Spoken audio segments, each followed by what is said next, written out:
You know, they like to say like men are from Mars, women are from Venus. In the nutrition land, I like to say, are you a mono eater or a multi eater? And I have found after 20 years of working with patients, I tend to find that my men are more of a mono eater and my women are more of a multi eater. And I'm going to talk about why there are positives to both of those and how we can learn better nutrition based on understanding what the other one is doing that actually might be better. We could borrow from them as well as keeping what we're already doing better. All right. So a mono eater is someone who eats the exact same thing all the time.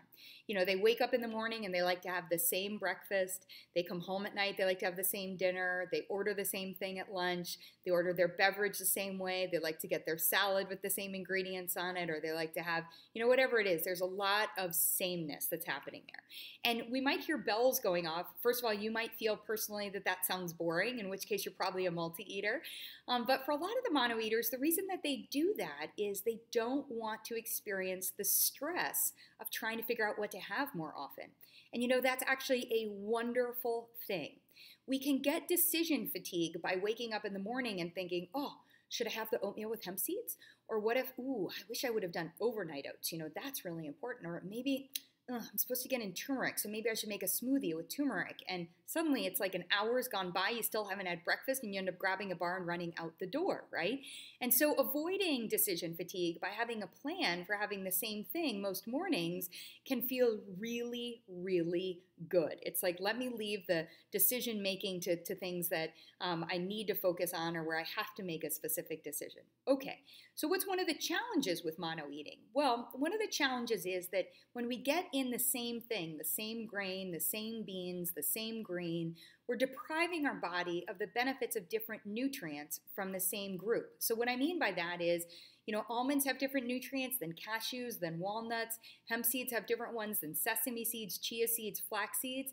And so we like to get in a variety more often. So in a moment, I'm going to give you mono eaters a tip for how you can do better, not perfect, by adding in a little variety to your mono eating.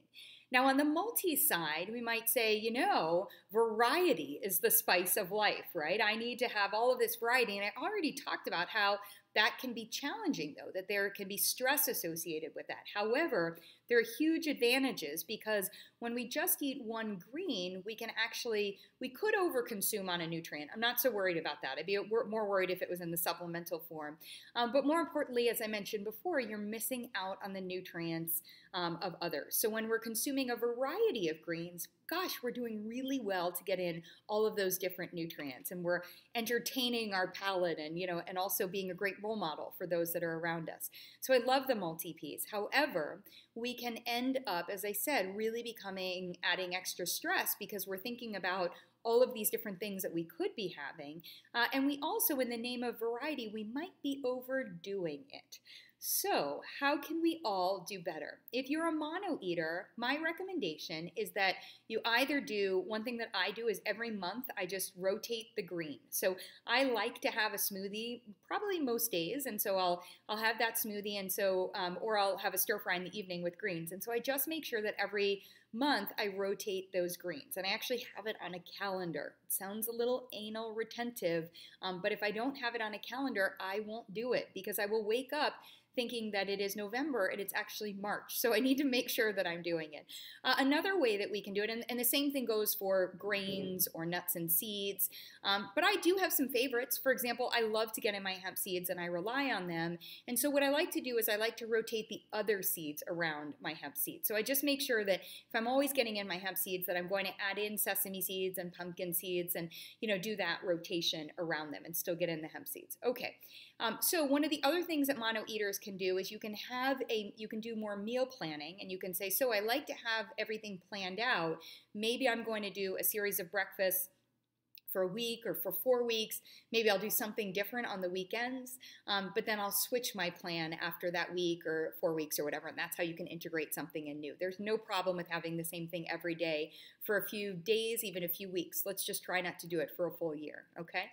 And on the multi side, what we can do is we can learn a little bit from our mono eaters, and we can say, maybe if I meal plan, and as a result, I know that my meal is going to be If I know that I want to get in that variety, I'm just going to plan in that variety. One of the nice things about that is it can actually reduce food waste. It can help us improve our food costs because we're not wasting money and letting things go bad. And it also can help us do better with our portion controls, or with our portion control, our quantity, so that we're not, in the name of variety, consuming too much at one time. All right, my friends, so whether you're a mono or a multi, we've got ways that we can help you get in better nutrition more often. And if you think that you know a mono or a multi who could benefit from this information, please share this video with them.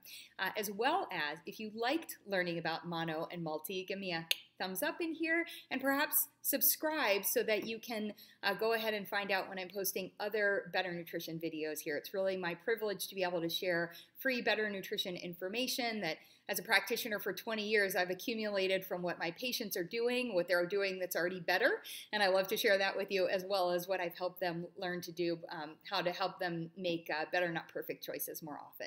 So I hope you have a great day and you learned something new that can help you get better health powered by Better Nutrition.